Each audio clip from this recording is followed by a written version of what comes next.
और अब बात करते हैं पाकिस्तान और पाकिस्तानियों की, जिनकी किस्मत में सिर्फ और सिर्फ रोना लिखा हुआ है। पाकिस्तानी ये जरूर सोचते होंगे कि काश भारत के साथ ही होते, क्योंकि पाकिस्तान के साथ जाकर उन्हें सिर्फ और सिर्फ जिल्लत मिल रही है और कुछ नहीं। पाकिस्तान में अभी आटा, दाल, चावल, चीनी का संकट खत्म नहीं हुआ था कि अब पेट्रोल और डीजल का नया संकट आ गया है। पाकिस्तान में पेट्रोल 250 रुपए लीटर और डीजल 262 रुपए प्रति लीटर बिक रहा है। आज ही पाकिस्तान की सरकार ने पेट्रोल डीजल के दाम में 35 रुपए का इजाफा कर दिया है। समस्या यह है कि इससे होगा कुछ भी नहीं। अगर पाकिस्तान को आईएमएफ का पैकेज चाहिए तो अभी यह दाम और ज्यादा बढ़ाने होंगे। यानी पाकिस्तान बहुत तेजी से बर्बादी के रास्ते पर अब फिसल ही नहीं रहा है, बल्कि तेजी से लुढ़क रहा है।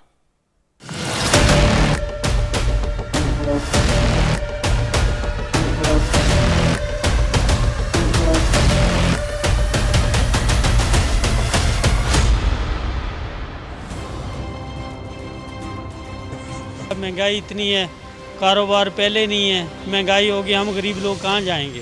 मजबूरी है, बच्चों छोटे छोटे बच्चे हैं, उनके लिए कमाना पड़ता है। अब रिज़्क़ का कोई जरिया ही नहीं है, कौन सी जगह इंसान जाए। पहले आटा, अब पेट्रोल, पाकिस्तान का हुआ डब्बा गुल।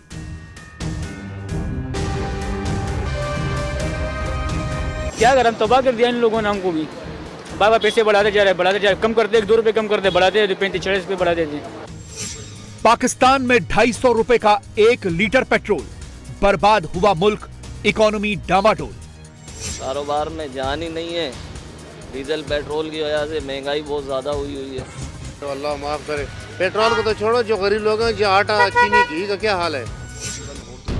पाकिस्तान बर्बाद हो गया है, तबाह हो गया है। पाकिस्तान की आवाम अपने पुरखों को कोस रही है कि किस घड़ी में उन्होंने पाकिस्तान जैसे बर्बाद देश को चुना। लोग पहले ही आटा, दाल, चावल की महंगाई से परेशान थे। अब सरकार ने पेट्रोल डीजल भी महंगा कर दिया, वो भी एक बार में 35 रुपए।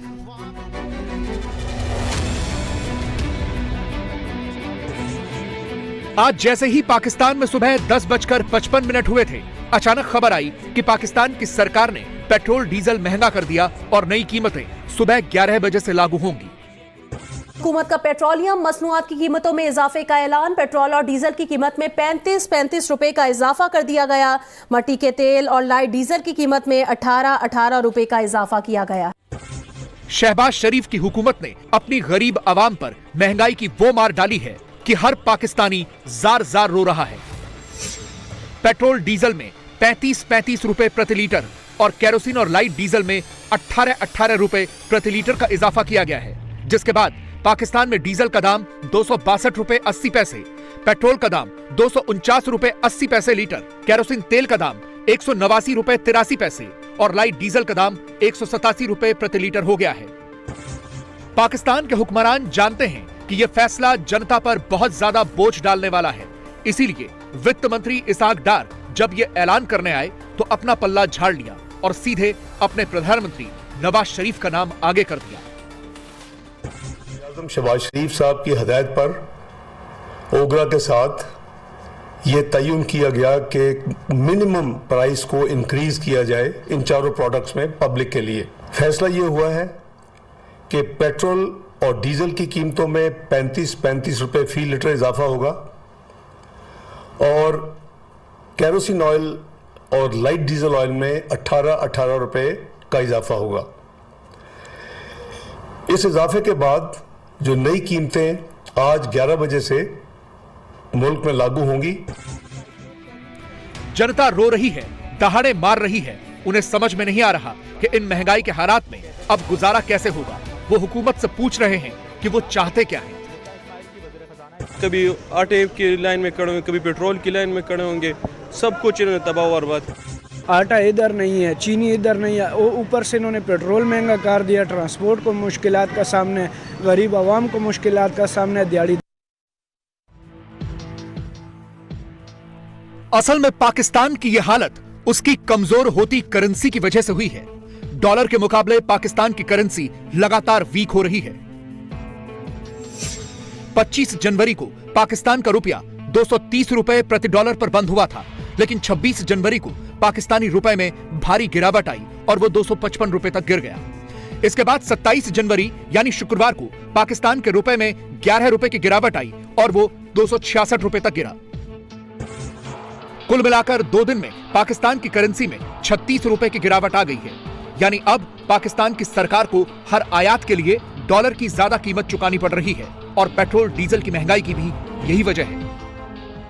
अभी ये जो सागदार साहब कह रहे हैं कि जो 11% आलमी मार्केट में पेट्रोल की कीमत बढ़ी इसलिए बढ़ा है, ये झूठ बोल रहे हैं। तो 11% तो बढ़ी नहीं है, ये $2-4 बढ़ी है। असल वजह ये बता नहीं रहे कि ये जो रुपए की कदर गिराई है इन्होंने जो पिछले 3-4 दिनों में, उसके प्रेशर की वजह से जो है इनको ये कीमत बढ़ानी पड़ी है। और जो है और आज के दिन तो बढ़ानी नहीं चाहिए थी, 1 तारीख को बढ़ानी चाहिए थी। ये इस दर पे बढ़ा दी इन्होंने क्योंकि पेट्रोल पंपों ने पेट्रोल बेचना छोड़ दिया था। अब ये कैसी हुकूमत है कि पेट्रोल पंप जो है जखीरा अंदोजी कर रहे हैं और बजाय उनकी जखीरा अंदोजी को खत्म करने के अवाम पे बोझ डाल दिया और 3 दिन पहले पेट्रोल की कीमतों का ऐलान कर दिया। पाकिस्तान में होड़ लगी है ये देखने की कि डॉलर के मुकाबले रुपया पहले 300 रुपए तक पहुंचता है या फिर पेट्रोल के दाम। असल में पाकिस्तान ने IMF से 6 अरब डॉलर की मदद मांगी थी, लेकिन IMF ने भी पेट्रोल डीजल के दाम बढ़ाने की शर्तें रखी हैं। इसलिए माना जा रहा है कि अभी तो पेट्रोल और डीजल के दाम और ज्यादा बढ़ेंगे। अभी तो असली चीज अभी सामने नहीं आई, अभी तो सिर्फ तैयारियां हो रही हैं।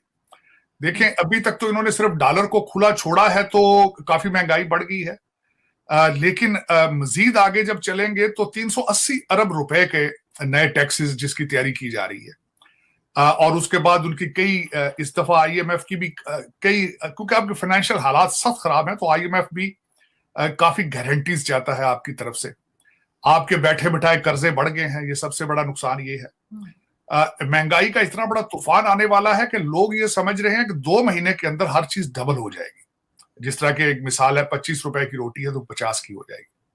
इसमें दुख वाली बात यह है कि तनख्वाहें वही रहेंगी, आपकी तनख्वाहें नहीं बढ़ाई जाएंगी। अब फायदा इसमें क्या है IMF के अंदर? इस वक्त पाकिस्तान जहां खड़ा है उसमें ट्रू ये बिल्कुल बनती है बात कि आगे गड़ा है पीछे खाई है। IMF से पैकेज लेते हैं तो फायदा किसका है? फायदा सिर्फ 5000 लोगों का होगा पाकिस्तान में जो लंदन वासी हैं। उन्होंने ये पैसा लेकर 6 महीने तक वापस चले जाना है, उनकी लॉटरी निकलेगी।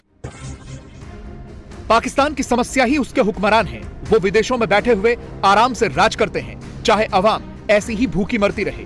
लंदन से ही पाकिस्तान के पूर्व PM नवाज शरीफ की बेटी मरियम नवाज लौटी तो मुल्क वासियों को झूठी तसल्ली देने लगी।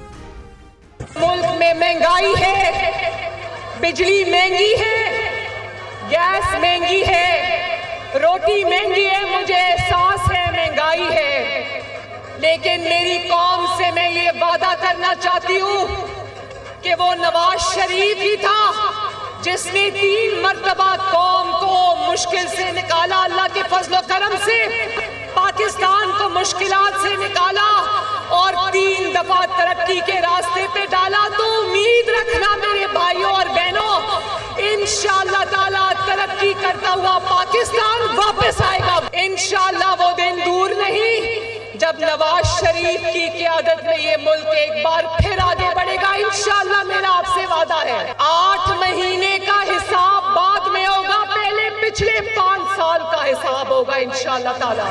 इंशाअल्लाह कुछ वक्त लगेगा, लेकिन इसहाक डार साहब पर यकीन रखो, अल्लाह ताला पर यकीन रखो, इंशाअल्लाह ताला मईशत को इस गिरदाव से निकालेंगे। इसीलिए तो पाकिस्तान अब ऐसे हुक्मरानों के खिलाफ खुलेआम विरोध का ऐलान कर रहा है। उन्हें पता है कि जब तक इन हुक्मरानों की रईसियत को चैलेंज नहीं किया जाएगा तब तक वहां हालात ऐसे ही रहेंगे। आप लोग एक जान होकर, अगर आप सड़कों पे भी आना है, आप एक जान होकर एक विजन के साथ, जब अपने हकूक का आपको पता होगा कि आप लोगों के क्या राइट्स हैं, आप लोगों को किस तरह से राइट्स नहीं मिल रहे, तब तक कोई हुक्मरान हमारे लिए कुछ भी नहीं करेगा। वो सब लोग सोने के निवाले खा रहे हैं, उन्हें कोई गर्ज नहीं है। आपको लाइट नहीं मिल रही है, आपको गैस नहीं मिल रही है, आप परेशान हैं, आपके बच्चे भूखे हैं, उन्हें कोई गर्ज नहीं है। जब तक आप खुद अपने हकूक के लिए लड़ेंगे नहीं, तब तक कोई हुक्मरान हमारे लिए कुछ भी नहीं करेगा। 75 साल पहले हिंदुस्तान और पाकिस्तान एक साथ आजाद हुए थे। भारत ने अपना ध्यान संसाधनों में लगाया, ये तय किया कि भारतीयों को अच्छी शिक्षा कैसे मिलेगी, स्वास्थ्य की व्यवस्थाएं बेहतर कैसे होंगी। हमने संस्थाओं का निर्माण किया एक वृहद और सुंदर लोकतंत्र बनाया, लेकिन पाकिस्तान ने सिर्फ और सिर्फ आतंकवाद की खेती की, अपनी पीढ़ियों को कट्टर बनाया, जिसका खामियाजा वो आज भुगत रहा है। आज तक किसी ने ये नहीं कहा कि आए हम आपको ई कॉमर्स पढ़ाएं, आए आपको हम आईटी इंफॉर्मेशन टेक्नोलॉजी की तालीम दें। पढ़ाया क्या जा रहा है, जोर क्या दिया जा रहा है, जिहाद पे। दुख वाली बात यह है कि ऑक्सफोर्ड ग्रेजुएट भी वहां गया है अपने बच्चे लंदन में छोड़ के, ताकि वो ऑक्सफोर्ड में ही आगे जा सके। कौम जो है 22 करोड़ उनके बच्चों को कह रहा है कि बाहर निकलो, जिहाद करो। हालांकि मेरे ख्याल में उनको खुद नहीं पता होगा कि जिहाद क्या चीज है। इसीलिए जब पाकिस्तानी देखते हैं कि भारत लगातार तरक्की की नई सीढ़ियां चढ़ रहा है, तो उन्हें हैरानी होती है। 20 जनवरी को खत्म हुए हफ्ते में भारत का विदेशी मुद्रा भंडार 1.72 अरब डॉलर बढ़कर 573.72 अरब डॉलर हो गया है, जबकि पाकिस्तान में विदेशी मुद्रा भंडार में 92.3 करोड़ डॉलर की गिरावट दर्ज की गई और उसके पास सिर्फ 3.67 अरब डॉलर के रिजर्व ही रह गए हैं। इसीलिए पाकिस्तानियों को ऐसे संकट के समय में भारत याद आ रहा है। इसी तरह इंडिया हमारा हमसाया मुल्क है, वो हमसे एग्रीकल्चर एक्सपोर्ट में हमसे बहुत आगे चला गया। अब देखना यह है कि बातें करना बड़ा आसान है। ईरान में तेल 15 रुपये लीटर है, यहाँ 250 रुपये लीटर है। इस तरह खाद की बोरी 13,000 रुपये की है, वहाँ 2,000 रुपये की है। इंडिया के साथ मुआयना करें कि इंडिया में प्याज है 20 रुपये किलो है, यहाँ 220 रुपये, यहाँ 220 क्यों है कि यहाँ पे बलूचिस्तान और सिंध के अंदर बारिश और सैलाब से कि हमें इंडिया के साथ मुआहिदा करना चाहिए, उनके साथ पॉलिसीज बनानी चाहिए, उनसे प्याज टमाटर जो चीज़ें यहाँ पर महंगी हैं वहाँ पर सस्ती है वो लेनी चाहिए। तो जब ये चीज़ किसानों को पता है, साइंसदानों को पता है, आम आवाम को पता है, तो ये बात हमारे हुक्मरानों की समझ में क्यों नहीं आ रही? क्यों नहीं इंडिया के साथ कोई ट्रेड खोलते? देखें बीबी जी, बात सुने ना, हमारा मौकफ है अवाम को रिलीफ, अवाम को मारना नहीं है, अवाम को जिंदा रखना है, महंगाई से भी बचाना है और उन्हें खुराक देनी है। खुराक के बगैर कोई गुजारा नहीं है। अब जिससे बात यह है, बात चीज़ें जो कि नाजायज़ हैं मगर बीमारी के अंदर, भूख के अंदर वो जायज़ करार हो जाती हैं। इंडिया टीवी हर वक्त हर जगह डाउनलोड करने के लिए सर्च करें India TV news Google play store या ऐप स्टोर पर।